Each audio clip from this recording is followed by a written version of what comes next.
Recording in progress. All right, good afternoon. Welcome to the Thurston County Board of County Commissioners meeting for Tuesday, January 6th, 2026. It's our first board meeting of 2026. Happy New Year to everybody. And we will get the meeting started here at 2:05 p.m. My name is Ty Mentzer, Chair of the Board. To my right is Vice Chair Commissioner Wayne Fournier, Commissioner Carolina Mejia.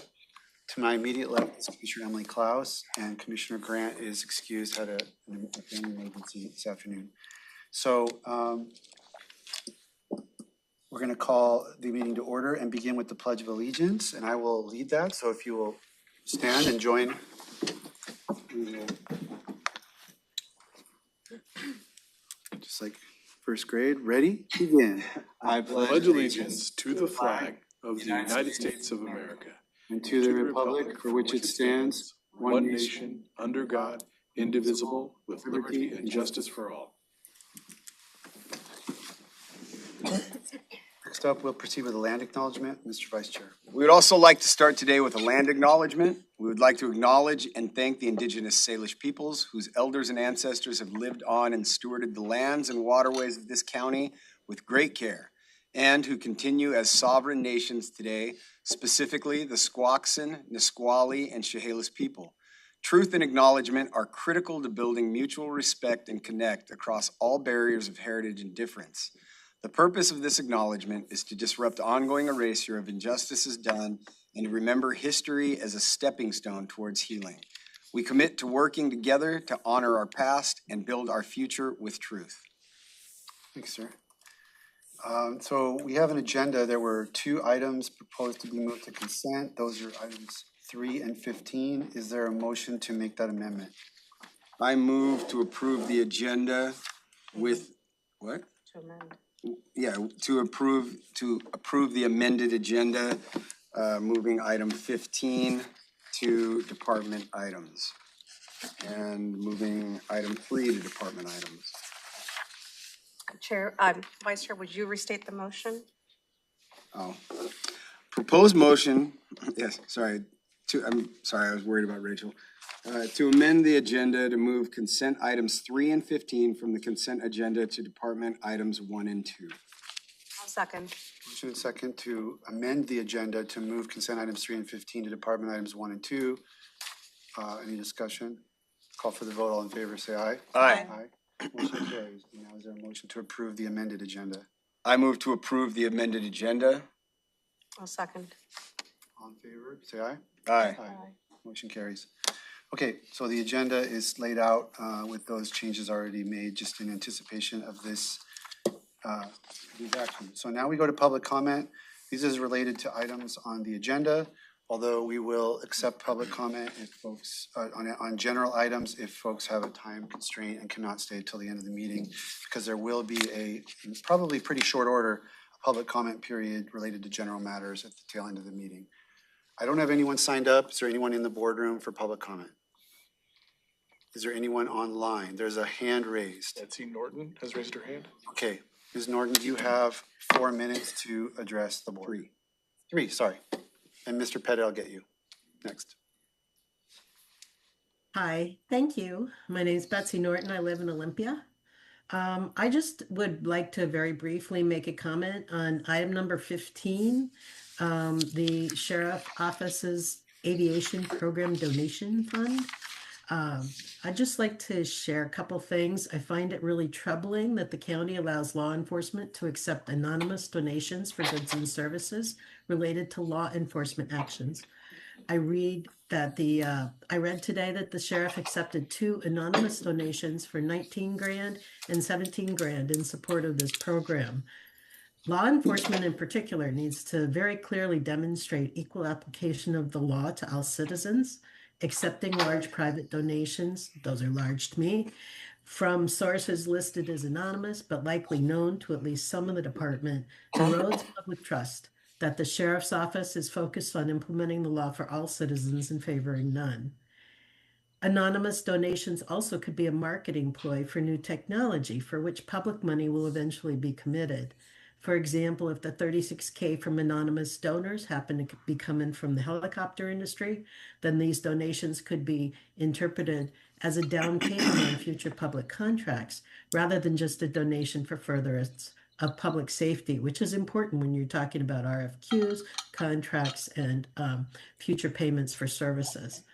I encourage you to review your donor policy, which I couldn't find online, and require all donors to any of the county departments to be named and to disclose any current or potential conflicts of interest with the county. So there's more transparency and public accountability built into this funding.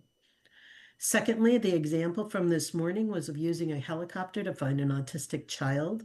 I am hoping that the sheriff's people are consulting first with family and mental health professionals before sending in low-flying helicopters to find people like autistic kids or schizophrenic adults, as the noise from the helicopter itself could cause unintended consequences and frustrate their search efforts. Thank you very much. Thank you. Mr. Pettit. You're muted, sir. That's okay. We can't hear you. We can't hear you, John.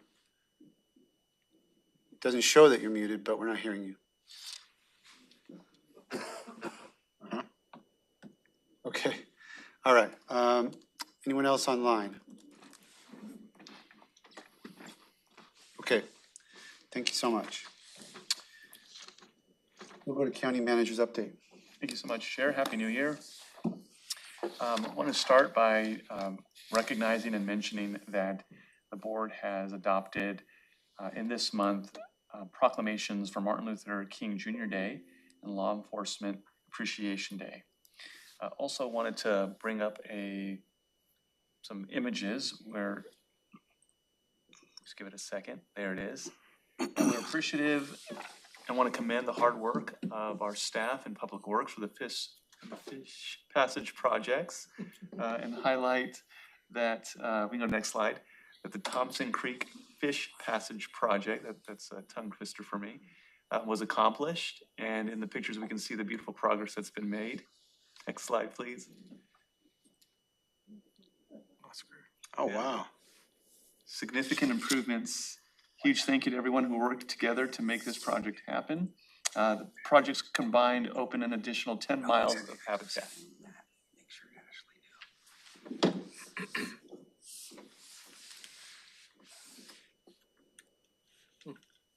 That's cool. Yeah, wonderful work from our Public Works team on the That's pretty awesome. passage projects. All right, back to you, Chair. Awesome. Nice. If I were a fish, I would definitely Use that passage. Oh, it's pretty good. No, that's pretty good. All right. So we have consent items now 1 through 15. Is there a motion to approve that consent agenda? Move to approve the consent agenda. Second? Motion second to approve consent items 1 through 15. Non-debatable motion. All in favor, say aye. Aye. Motion carries. These items are approved.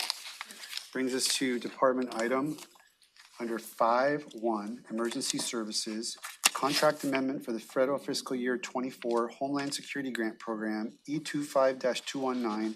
Ben Miller-Todd, Director of Emergency Services, to brief the board. Good afternoon. Good afternoon, Commissioners. Ben Miller-Todd, Director of Emergency Services. I have a couple of clarifying remarks from this morning, and please feel free to ask me any questions that you have as we move through this. The Federal Fiscal Year 2024 Homeland Security Grant Program provides funding for preventing, protecting against, mitigating, responding to, and recovering from acts of terrorism and other threats. These funds were allocated to the state of Washington from the Department of Homeland Security and are managed by the Washington State Military Department. Projects are collected and submitted to the state by regions, and subrecipient funding is awarded and administered through Thurston County as the lead administrative agency for Homeland Security Region 3, which includes counties, cities, and tribes in Grays Harbor, Lewis, Mason, Pacific, and Thurston counties. To be responsive to Commissioner questions from this morning, I wanted to give a little bit more context to the funding. National priority area projects are funds set aside for projects that enhance the protection of soft targets and crowded spaces, improve cybersecurity resiliency, and strengthen election security. The Thurston County Auditor's Office was awarded $53,934 for counterterrorism vehicle barriers that would be installed at the election center. As a result of timeline constraints associated with grant funding parameters, barrier procurement, separate solicitation requirements, and pre-installment reviews, as well as in consultation with project managers for the project, it was determined that the most efficient use of taxpayer dollars was to revert these funds back to the state to be redistributed to another national priority project within Washington State to support Washingtonians. The original subrecipient agreement was approved on January 21st, 2025, and this amendment number 1 with the Washington State Military Department removes the National Priority Area Project for Thurston County Auditor's Office counterterrorism vehicle barriers, thereby reducing the original grant from $250,000, $250 and $106 to $196,172, a reduction of $53,934. The amendment solely reduces the funding allocation to Thurston County for this grant and does not incorporate any additional verbiage that is currently under litigation. This was a previous grant award from fiscal year 2024. And I'd be happy to answer any of your questions associated with this amendment. So were the barriers installed, or do we not? They were installed. The project was completed. It was actually finalized with alternate funding. Okay. We can't use this money for anything else. Unfortunately, we can't use it here. The stipulations of the grant are that we return it to the state and they apply it to either a partially funded or unfunded project that's next on the priority list. I have a question. So who decides if we need to utilize these services that we're receiving through this grant? In terms of the services that we receive, we're receiving funding to be able to complete a project for these specific funds. SHSP funding or this particular grant fund largely ends up funding projects throughout the region and not necessarily services that are provided. Does that answer your question? Yeah, I think so. Yeah, so the projects are listed in the AIS packet. I appreciate that. And it looks like there's different projects, so they might be spearheaded, or they might be like different people in charge of each project. Is there like someone who's in charge of all of these projects? Is that you? So for Thurston County is just the lead administrative agency. Homeland Security Region 3 is made up of the 5 counties that I listed, and we're just the lead administrator. So we receive the grant funds for all the different projects that were approved. We also ask for those projects to be submitted, so it's bi-directional. We ask for those projects to be submitted, and we're the lead agency that gives them up to the state. The state as a whole is the one that ultimately determines in conjunction with other subject matter experts what that priority list of projects throughout the entire state looks like. Okay. But we're in charge of asking for those projects, presenting those projects to the state. The state then goes through, along with subject matter experts, in prioritizing those projects. They try to fund as many as possible, and then that funding is distributed back out through the grant, such as this, to all those projects to be administered by Thurston County Emergency Management within the region. Okay, thank you. That Yes. definitely clears it up. So the projects aren't decided upon yet. This will just allow for you all to start exploring them and go through that process. Is that correct? Yes, that is Perfect. correct. Okay, thank you so much. Yeah, absolutely. Thank you, Commissioner. Other questions for Ben? Is there a motion?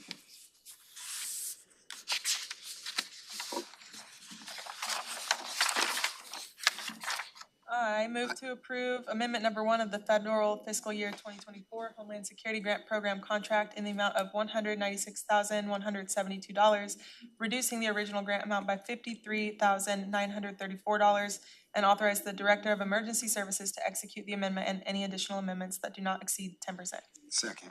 Motion and second to approve the amendment to the Homeland Security Grant. Any discussion on the motion? I'll say one thing. Thank you for making additional remarks. According to the questions this morning, that was very helpful. I appreciate you doing that research between 9 and now. That's great. Thank you. Great. Thank you so And much. thank you to the team. Okay, call for the vote. All in favor, say aye. Aye. Aye. Any opposed? Motion carries. Thank you.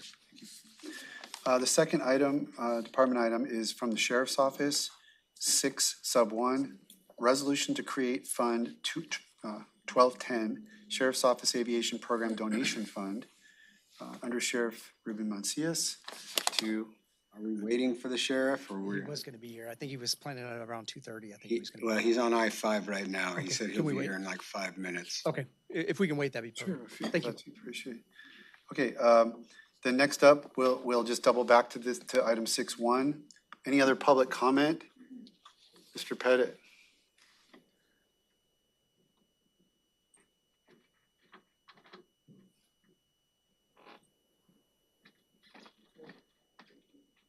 You're muted, but now you're showing muted on our screen.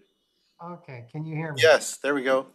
Okay, here we go. 3 minutes. All right, well, welcome to 2026. Now, I am looking forward to another year of general watching and oversight and expressing my thoughts as the public. One of the things which I hope that you can get functioning again would be the accountability aspects of a accessible online ability for the citizens to be able to go in and look at the different county finances. One of the things I have a big concern about, and I think you've missed an opportunity, you might want to loop back and try to go there, is there is a stabilization fund available for you that was created, a rainy day fund. And the last I looked, there was $4 million sitting in it. It's clear that the clerk's office is been cut back tremendously. And it's kind of like, the clerk's office is kind of like going to the gas station. They're the ones that actually provide the fuel for the information that the courts need. And so hindering the clerk's office, you hinder the main access for citizens to be able to access the court and all the records. Records are very important. In fact, that would be the other part which I'm going to talk about real briefly. I think you ought to be able to take $1 million from that fund by unanimous vote and support the clerk further. So the other element I have is I have general concern about public records and accessibility to all of them and the authenticity of public records. Public records is a fundamental part of what makes society work. You have a deed to your house. But what would happen if somebody else just made up another deed and then you deleted a previous deed? They'd be the owner? It's not really how it works, is it? And so part of my follow-up is also to mention to you that you may want to be reconsidering the use of AutoPen for resolutions and everything, because I think you're going to find that if you eliminate that, you'll actually read the documents and make sure you know what you're signing. Currently, I have to assume that you've read every single one, and every time there's a signature, it was by your choice and intent. Okay, thank you very much. Welcome to 2026, a year that we're going to follow the law. Thank you. Thank you. Anyone else for public comment related to any general matter? Okay, Commissioner Community Reports. Can I just say for the record, there is no auto pen in this building, and we don't have an auto pen that I'm aware of. That it's a machine. In the governor's office, they had one, and they would just come down and it would sign on his behalf. But there is nothing like that around here, for the record. Isn't that functionally like kind of the same thing as an electronic signature or no? I think an auto pen is different than an electronic signature. The auto pen was a machine in the governor's office where you would show up and it was his exact signature. Okay. I'm assuming Mr. Pettit was referring to our electronic signatures, but which yeah, is just using that as a shorthand. completely different. All right, Commissioner Klaus, do you want to go?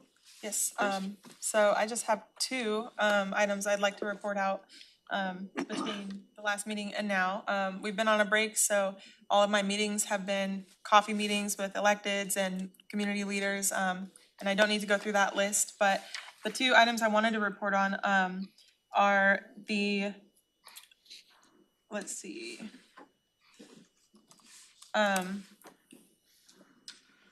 Okay, sorry, I was trying to read my notes. Okay, so I spoke at a POWER event, which is Parents Organizing Welfare and Economic Rights. They asked me to come speak about circular economies based on some comments that I made at a recent Solid Waste Advisory Committee meeting. And that went very well. I met a lot of people who are doing some really, really good work in the community. And so that was a really good event. They put a lot of thought and effort into it. So kudos to the organizers of that event. I also volunteered and organized a big dinner downtown on Christmas Day at Sylvester Park. We were joined by a lot of members of the community. I think we had about 40 volunteers. If I had to guess the amount of food that was made for that event, it would probably be close to like 100 pounds of turkey and ham. Commissioner Fournier actually came out and served some of the food with me, so that was really nice to see him out there helping. One thing I want to mention, though, is that there were a lot of kids out there with families who are unhoused. And we've hosted this event, CARE has hosted this event for 4 years in a row, and I've never seen kids out there. And this time I probably saw, I don't know how many kids Commissioner Fournier saw. I was back and forth between the kitchen at the church and the event. But the couple times I was down at the park, I saw several kids. They were playing, they were running around, playing football, playing catch. I've just never seen so many kids at an event that is intended to feed people who are experiencing homelessness. And that was a big red flag to me. I think it's something that we should really consider. It seems like it could be an indication of what's happening in our community. I didn't have a chance to talk with many of the families down there because I was running around making the event happen, but that was very concerning to me. And a couple volunteers actually mentioned that it was concerning to them as well. We never see that. So it really is heavy on my heart that it was something that was going on. So I wanted to mention that. And that is all I have. Commissioner Klaus, Commissioner Mejia? Thank you. Well, since break, I've just been working on just different things administratively. One of the ones I'll mention, NACO actually today, the National Association of Counties, is holding their immigration consensus principles refresh convening in DC. And so over the break, I helped draft some of those principles kind of based on some of the things we've done, Washington has done. And so those will be discussed today and presented today. So we'll see how that turns out. Other than that, just been having meetings with different community members, elected officials, and community organizations. Thank you, Commissioner Mejia. Commissioner Fournier? Yeah, so I attended the Christmas Day event with Commissioner Klaus, and it was very well done, very well run. I think he told me we served 350 people, and the having the kids there was, that was definitely when Davina broke down and was crying, handing out food, and it was striking. But it was also pretty uplifting to see all the people that we got to help, and I brought a bunch of clothes that my daughter had grown out of, so to see kids taking my daughter's old coats and being able to repurpose those, I thought it was a really great way to spend Christmas Day. The EDC put out its annual list of activities, so I'll just kind of on their behalf read off some of the highlights. They list 271 jobs created in 2025, resulting in 17.8 million in labor income, with a total economic impact of $44.12 million to Thurston County. The Center for Business and Innovation, CB&I, provided technical assistance and training provided to 521 unique entrepreneurs and businesses. Washington Women's Business Center had a case management portfolio of 358 individual businesses. Through their services, launched 33 new businesses. Total capital infusion into the local economy was $241,000 through the Washington Women's Business Center.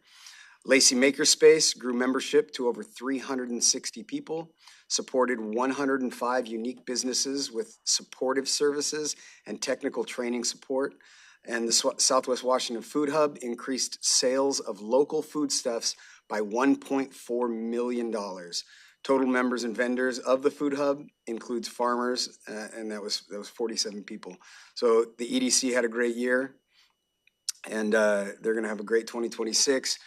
We had a steady meeting over the break that was very well attended. It was in Tenino at the Ag Park. Commissioner Menser and I were there in person. I think the rest of the commissioners were on Zoom. And at that, we got to attend with representatives from Public Works. And they did an excellent job highlighting the many projects that Public Works has going on in South Thurston County. And it was very well received. So we're kind of doing a road show with them throughout the jurisdictions. The next one will be at the Grand Mountain Rochester Chamber of Commerce, and they're going to be able to talk about the Rochester Main Street project. And then in addition to that, we talked, both Commissioner Menson and I talked about the water rights acquisition, which is very exciting for that region as well. That's all. Thank you. All right, thank you. Yeah. A flurry of things happened at the tail end of the of December meetings there, that week leading up to the 19th, after we had our final board meeting there on Tuesday. Steady. One of the committees I'm not sure we talk about much here, but the public may be interested to know about. It's something we call 3 cities and county, but we just call it 3 cities for short. When COVID happened, there was such a need for us to, on a weekly basis, to coordinate what we're all doing, that we were meeting weekly to try to figure out who's doing what with respect to COVID policy. And that was such a useful forum that we've kept that going. So it's the mayor and chair of the county commission, along with the city administrators and the county manager meeting every month to go over a shared agenda of items that require regional coordination. And so that meeting's always very useful. We discussed housing issues and budget issues and a whole bunch of things. And that happened on the 19th, as well as the steady meeting.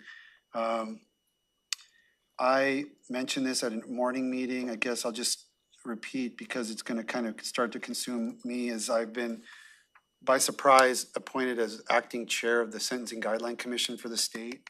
And Yeah, congratulations. the timing of it's odd, though, because it's basically during the legislative session, that committee meets twice a week.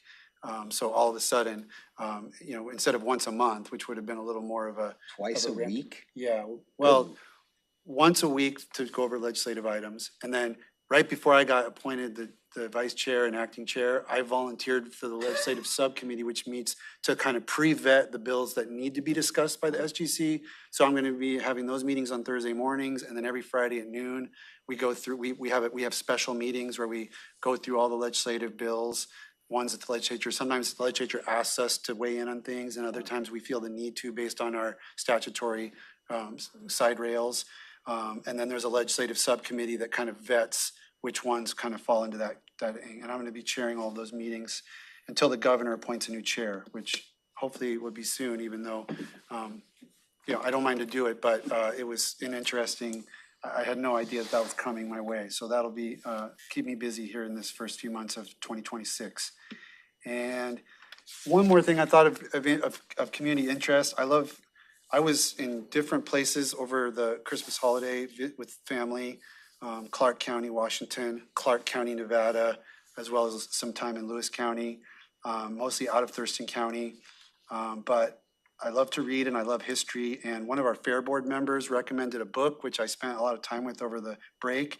And if you want to know a blow-by-blow history of Olympia and Washington political history as it occurred in Olympia, there's a book from 1975 called Rogues, Buffoons, and Statesmen by Gordon Newell.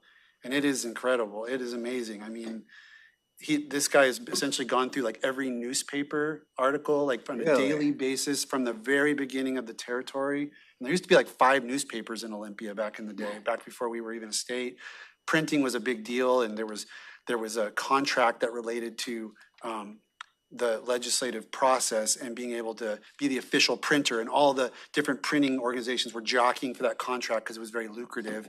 But it always created competition and stories, and then because of that, then there's this written record of like sort of on a daily basis what's going on in this little town, which at the time was like 1,200 people. But it's fascinating if you really want to dig into what Olympia is all about and how we got started and why Tacoma exists the way it does and why Seattle exists the way it does. The guy brings a lot of humor to the writing. So it's not only pretty accurate to the best of my knowledge, but very humorous and interesting stories. So all the history buffs out there should take a look at that. Amen. And I ran into at Steady, one of the members of the Tenino Historical Society, and I mentioned this book to her. She's like, "Oh yeah, she knew all about it." And they're putting a library together down in Tenino of local history, but she was very aware of this book because apparently amongst history buffs, it's quite famous. So I was grateful to have that recommendation because I love learning about this place. Anyway. Let's go back to item 6, which is Sheriff's Office item. We were waiting for Sheriff Sanders, and he's here, and we're covering the resolution to create Fund 1210, Sheriff's Office Aviation Program Donation Fund. Yes, good afternoon, Commissioners. So like we talked about this morning, this is just the first step to create a donation fund for the Sheriff's Office Aviation Program. So as we've talked about previously, this is just one element of funding, but we're trying to effectively start up an aviation program without any impacts to the general fund. And so this was a mechanism that was actually recommended to me.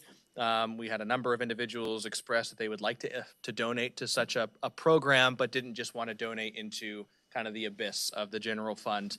They really wanted to be able to donate in confidence. So over the last month, my chief of finance and the county's finance department have been hard at work going through all the different pieces to draft this resolution. It has been reviewed by risk. It has been reviewed by legal. It has gone through the Financial Management Committee, which is a process the county has constructed for these types of funds. And now the last step for the fund is to have it approved by the county commissioners. I did have one of the questions answered earlier, which was, how soon? And, according to Chief Thompson, the moment that you guys approve the fund, money can start being piled into it. The fund will be managed by my chief and by the county the exact same way that the current funds are set up. So money gets deposited in through donations, and then we come back to the Board of County Commissioners for budget authority. Questions for Sheriff Sanders? Richard Klaus. Yeah, thank you for finding that information out. I appreciate it. And I know we didn't have time to touch base between the morning and now, but I think, I don't know, I think some of my questions might be more appropriate to ask during the, after the motion is made. But I guess the only question I have right now is a question I asked this morning, which is if we were to delay the passage of this resolution for 2 weeks to get additional information about the specific laws that were reviewed during this process of creating the draft resolution, would that impact your operations in any way to have this resolution passed in 2 weeks? No, we would just have people waiting longer. Okay. We have people ready to donate, so that would be the only piece. Okay. They would just be informed that there's nothing available yet. Okay. And is there anything in place as far as like written documentation about the management of this fund and how donations will be tracked and documented? Well, that should be for the budget teams to discuss. So that's going to be for Chief Thompson and the county's team. But the resolution, it should be set up just like every other fund. It will have money inside of it, and then we will have to come back before the Board of County Commissioners to get budget authority to spend that money. Now, the resolution does, I mean, the whole purpose of this was to be able, the alternative to this, just to make it clear, is that we just take donations anyways, but it gets deposited into the public safety sales tax, and we spend that money. This was a way to really clarify what money's being spent on the aircraft and where it's coming from, which this is obviously a donation fund, so that those things don't get intermixed and you guys don't get confused about what's tax money, what's been donated, which fund. So to me, the entire purpose of this process was to clarify any of those concerns that, you know, oh, the county commissioners are just dumping millions of dollars into an aircraft. Well, we can very clearly then show where each of those funds are being pulled from and why. So just like the drug seizure fund is managed by the sheriff's office in coordination with the county budget team, our public safety sales tax fund is managed by the sheriff's office in coordination with the budget team. Our treatment sales, our detention sales, the general fund for patrol, the general fund for all of our bureaus, everything is managed almost exactly the same, with some caveats in there, obviously, for the sales tax ones. So that is exactly how we intend to run this budget as well. Okay, thank you. When you get the anonymous donations, how does that work when there's certain, and I think Heidi might be on, I don't know if that's your Heidi or a different Heidi, but so how does it align with the requirements that the IRS has in place? And you might not be able to answer, it's a budget question, but there are laws in place according to the IRS when donors contribute to the county in excess of $250. There are certain requirements like the name of the organization or individual donating, the amount of cash contribution, a description, a statement that no goods or services were provided, and I'm doing shorthand, but no goods or services were provided by the organization in return for the contribution, and then a description and good faith estimate of the value.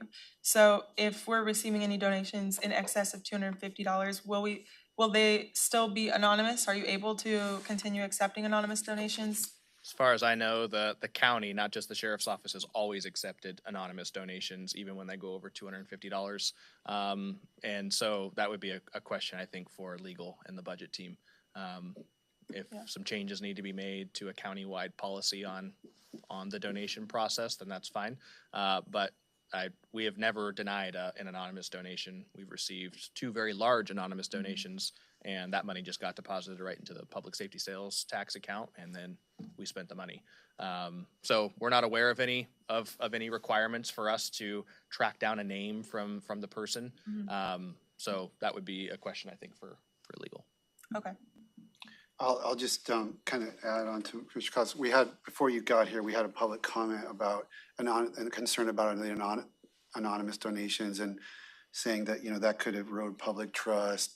Mainly if it were like someone seeking a favor, like if it was a marketing company, you know, trying to sell a product, you know, or somebody trying to, you know, sway, I don't know, how you do your business. Sure. It sounds like that might be something for the commissioners to look at in terms of how we sculpt our donation policy. But I guess I wanted to give you an opportunity to respond to that, or it doesn't sound like you're concerned about that. Like if somebody was to donate some new technology and then there would be ongoing expenses that they would then profit from by having created the, you know, the technology relationship or something to that effect. But yeah, I mean, I would argue that already kind of occurs in our world, right? I mean, every day if you go through my email, it's nothing but marketing ads from every company on the planet who wants the sheriff to take their company and put it before the Board of County Commissioners and get it approved so they can say that Thurston County Sheriff's Office uses it. Like the grapplers. Here's a bunch of free grapplers, but then you're responsible for buying all the new nets all the time because you've put in the grappler. Like something like... I guess the way that I would look at it is that that's still a great deal. So if they want to give us a bunch of free grapplers and it's my job to then go to the county commissioners and say, hey, we got all this stuff for free. They just want us to pay for the $300 nets. To me, that would be, I'm not sure I would see the conflict of interest with that. And similarly, I wouldn't see a conflict. Now, I will tell you that no one has approached me and said, hey, I'd really like to give you a $15,000 anonymous donation so that you can put my name on the side of your patrol car as my business name. That would be highly, highly, highly unethical. And to me, that kind of transcends any kind of policy that we could try to create. That's more about official misconduct and how elected officials. Every push bar says Satina on the front of it. Correct. That's their brand, and we purchased that through a government contract. Those types of things. Yeah. But Satina never came to me and said, "Hey, I'll donate to your aviation program if." You add bumper stickers and all these different things and turn your car into, I mean, we're kind of transcending into official misconduct, I would argue. So I think at this point, the easiest solution is, when people donate, whether it's anonymously or they put their name down, the reality is that that's a donation. You've made that donation in good faith that you are donating because of the cause. Coming back for kickbacks and whatnot would be a problem. Yeah, I would think that, and again, I don't believe that you would engage in anything like this, but I think the concern was just generically, it would have to be a situation where you or your office knew where the money was coming from, but then, like the person says, I don't want to let the public know, and then that would be misconduct. But I guess the question would be then, how would the public police that misconduct? When they just see anonymous donations, it would be a way of covering up an unethical sheriff, not you, but a future or past unethical sheriff who, I think that was the concern that I heard. And again, I never thought about this. I honestly don't know what the rules are about anonymous donations. I think that that's something that we should probably look at. So make sure that we can double check that we're doing what we're supposed to do. Doesn't affect, whether or not you should have an account set up. And either way, for official donations. We will comply with whatever the Yeah, county so sets I up. would say that I would like to look a little further into that. It's just kind of a separate issue. But I just wanted to share that with you because that came in, that was given a pretty good public comment articulated before you got here. Commissioner Mejia. Not a question. I just wanted to say that, in terms of how we acquire things, there is a very lengthy process that we have, right? I mean, even for, risk, legal, there is several internal committees from the ITC to the FMC to so many different internal committees that anytime either an office or a department needs to acquire something that they have to go through. And then we're, just approve the RFP and then we do the contract. But before then and between them, there is a lot of process and layers that our departments and our elected offices have to go through. So, I'll leave my rest of my comments for later, but just wanted to highlight that piece of, any kind of anonymous donation, it would still have to go through a internal process that we have. Yeah, and I mean, this is again, I know you're talking more generically, but this is pretty specific. So I guess if you guys start seeing a bunch of helicopter ads and stuff coming out, you might have some questions, but this is a pretty specific donation piece. So I guess I'm still trying to think in my head where I guess the abuse would come from. If you're on your Facebook page, be like, this new helicopter product is fantastic. Yeah, but so a good example though, right? So would this be considered misconduct? The Nisqually tribe does a charitable donation of $87,000, let's say, into the helicopter fund, and in exchange for that, I say, thank you so much. Would it be okay if I printed your logo design on the helicopter to show that you guys were part of what supported this unit getting? Is that a kickback? Is that free advertising? Because to me, that would just be a show of respect, especially if they approve something like that, to say thank you for collaborating with us and assisting us in getting this going. The reality is we can't have it both ways. We can't be a government that's struggling and can't make ends meet and has to make massive budget cuts, and also one that kind of curtails its own ability to seek assistance from the public. I've never been afraid to seek assistance from the public, especially if I think it's something that they're interested in doing. But at the same time, there are people who want to donate anonymously. I will tell you that right now. There are people who don't want any of the credit. They don't want any of their name attached to anything. They just want to donate to different areas, different charities, different nonprofits, government, whatever it may be, the Canine Foundation. They don't want their name attached to any kind of mailing. They don't want to get telemarketers over it. They don't want any of their business out there. They just want to donate the money. So I don't want to inhibit those individuals from giving because honestly, those are usually the kind of people who are the most giving, the ones who don't want to take credit for it. They just want to help a good cause. All right, is there a motion? I move to approve the resolution creating Fund 1210, Sheriff's Office's Aviation Program Donation Fund. I will second. Motion and second, discussion. I'll just say we had a robust discussion this morning.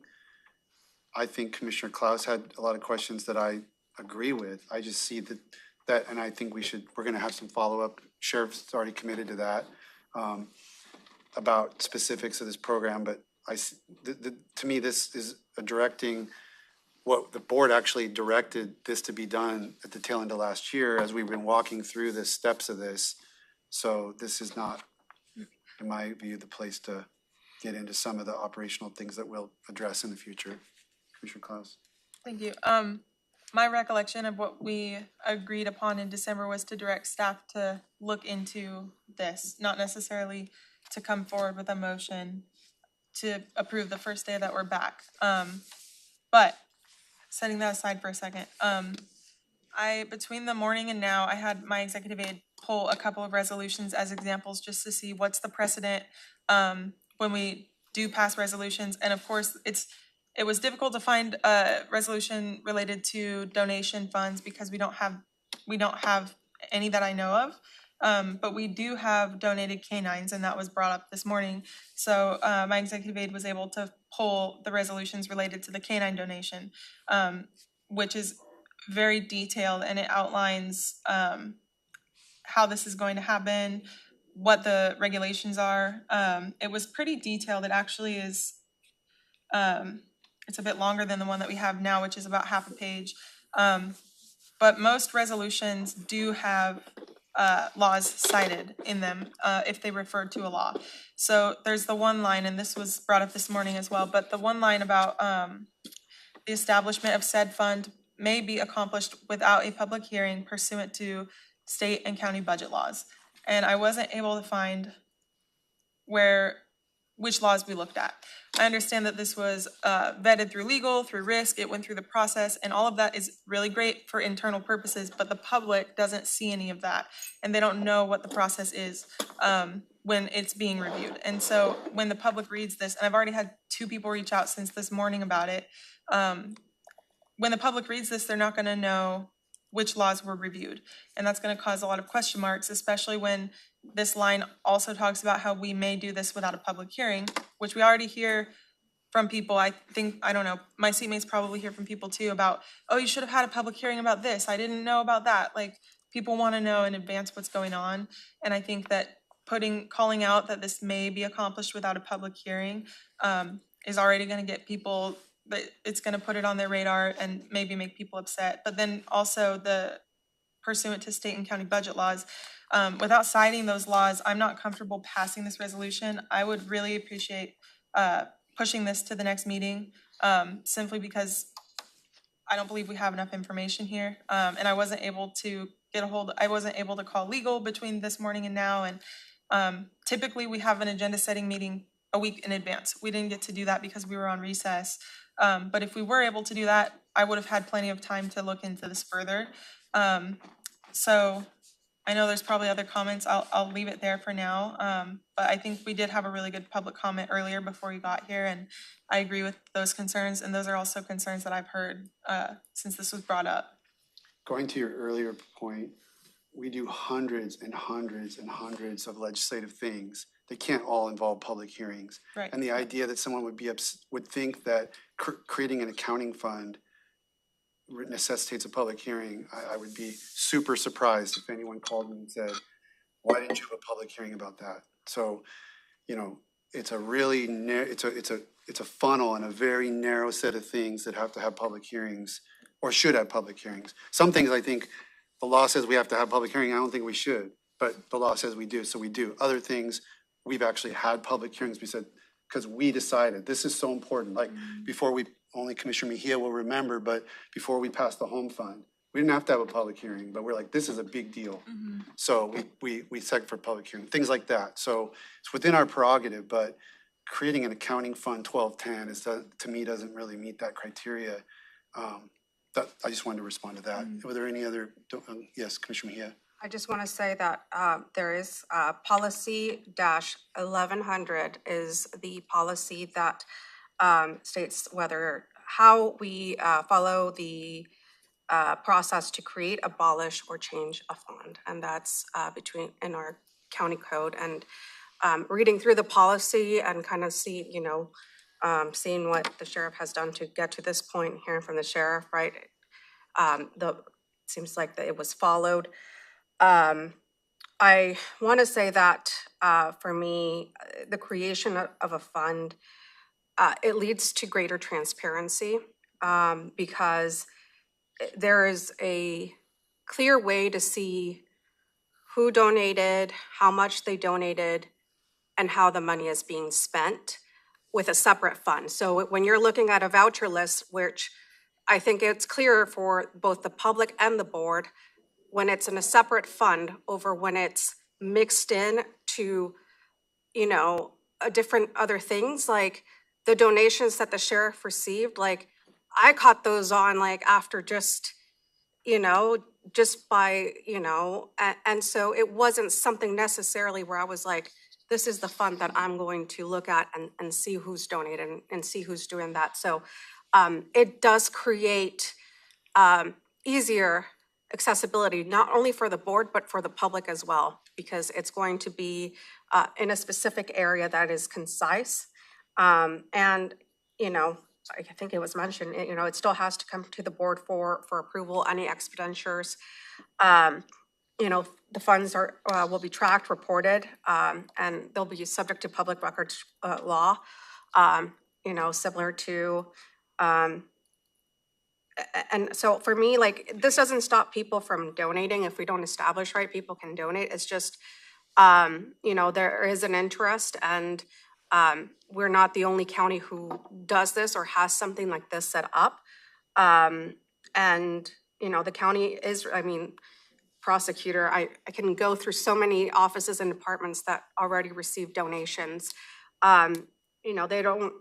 There hasn't been an interest from offices and departments, I think, because they're not receiving kind of the request that the sheriff has. And for me, like having a separate fund where I can track information and being like, okay, this is going to be of a wide community interest and I can easily track this because it's going to be in this specific fund, rather than in a very general fund where it's sometimes easy to miss things. I think that's going to really help and set that oversight, that maybe some members of the public want to do, and oversight from the board's perspective. And it really, I think, aligns with our county policies as well, so.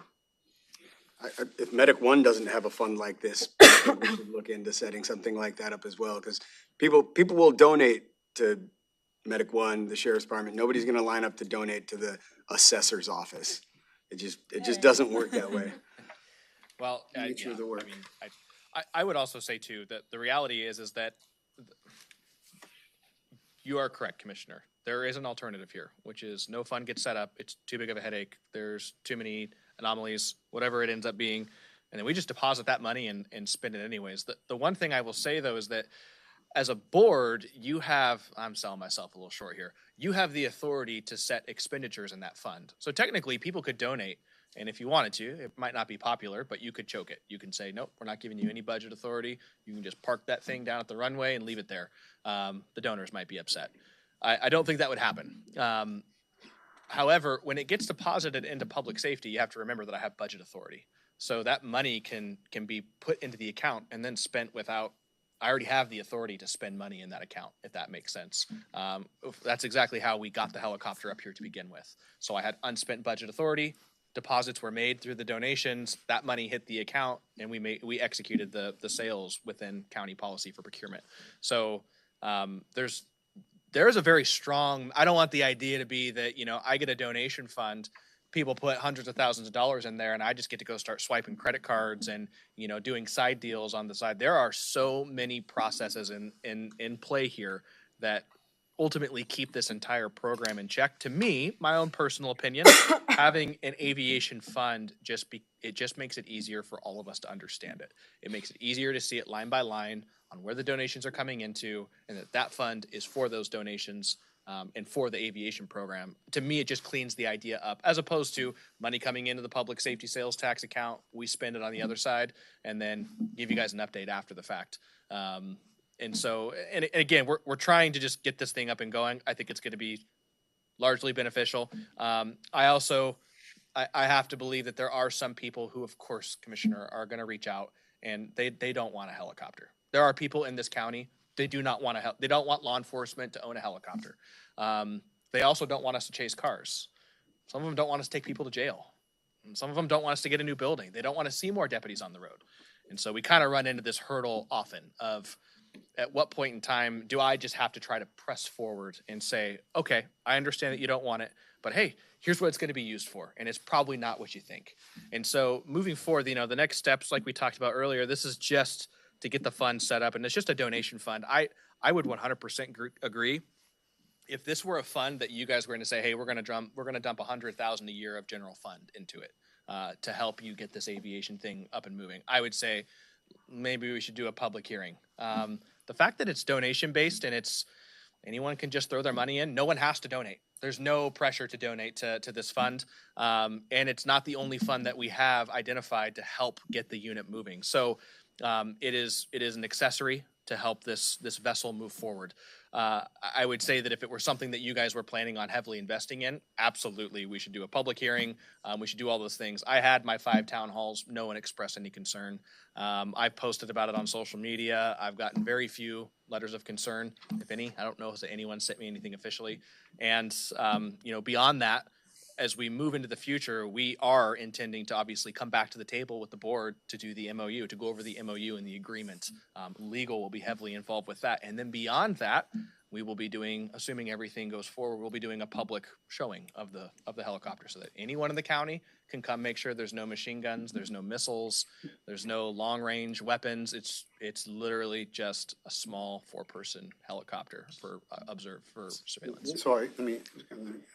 So the rules around anonymous donations, I'm curious about that. We should follow, I think you're saying the same thing. We should follow whatever rules there are there.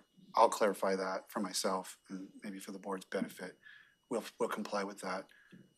My interest in this is to be able to understand, going back to our original conversations about this, was the cost. I mean, I wasn't sure what all you'd use it for. You've made, in my view, a very compelling case for all the different, and Ben's kicked in and the fire chiefs have kicked in about how valuable it could be.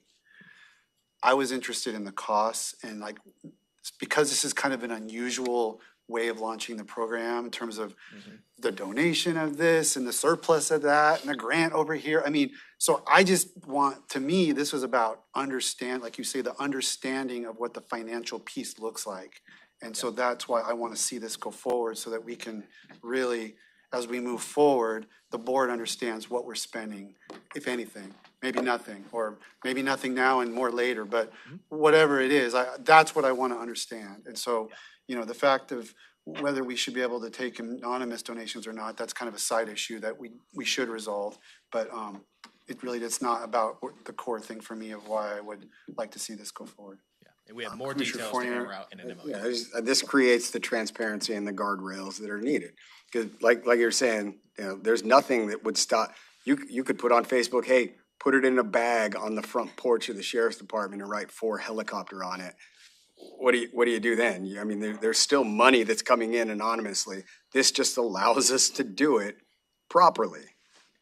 Yeah, and like I said, I have budget authority. This year, I've reverted a ton of money back for 2025, right? That's all budget authority that technically I can just go start spending on helicopter parts, but we didn't. We knew that the county is going through the turmoil, and we wanted to revert that money. So we're really trying to shift this towards how do we use as little taxpayer dollars as possible to get this thing up and going, improve the value. That's it. And I think this is a good first step, and there's more details to hammer out. Yeah, thank you. So first I want to say, I really agree with a lot of the comments my seatmates are making. This morning, there were some comments made that I never pass anything that the sheriff brings forward. I always give you issues. I always try to push things down the road. I just want to make sure we're doing this responsibly. It has nothing to do with not wanting to give the sheriff the resources that he needs. We just passed the consent agenda with an item that the sheriff had on it, which I think was a prudent item, and I agree with a lot of what I'm hearing. So that misperception, I just want to make sure that it's corrected as we move forward. The couple things that I've heard that I want to respond to. I really do agree with the points being made about transparency, and I overall agree with creating this fund. So I just want to say that it will increase transparency. It will give us something to look at to really identify what's coming in, and how it'll be a good way to kind of gauge community support. There's a lot of benefits to creating this fund, and I completely agree that putting it into this separate fund rather than putting it into public safety is the right way to go. However, I just think it needs a couple more details hammered out. When I hear, that we'll comply with the policy on anonymous donations, I just want to know, like, how do commissioners feel confident that we can comply with that if there's people ready and waiting to donate? Let's say you get some big anonymous donations before we've had a chance to really look at that policy, and we don't know if we're in compliance. So I don't think it would take that long for us to look into those policies. Commissioner Mejia was able to find a couple just today between the morning and now. So it doesn't take that long to find them. And I actually just had a meeting booked with the sheriff before our next meeting, before our next business meeting. So that gives us an opportunity to talk about it too, if I still have questions. So if we were able to move this to the next agenda, I would really like to have a yes vote on this. I would really like to be able to be a unanimous yes vote. If the board is willing to move this item to the next agenda, I really think I could get there. There's just a couple details in here I want to make sure that we're complying with. And my research shows me that there are a lot of laws at every level about donations. And so I just think we should take a little bit of time to review those and make sure the T's are crossed, the I's are dotted, and we're passing a resolution that we can stand behind with confidence. And I can't stand behind this one with confidence yet, but I know I can get there. And I would really like to be able to vote yes on this. So that's what I have. Any other discussion? Call for the vote. All in favor, say aye. Aye. Against? Motion carries. Thank you. That is the end of the business item, so we're adjourned. Someone join.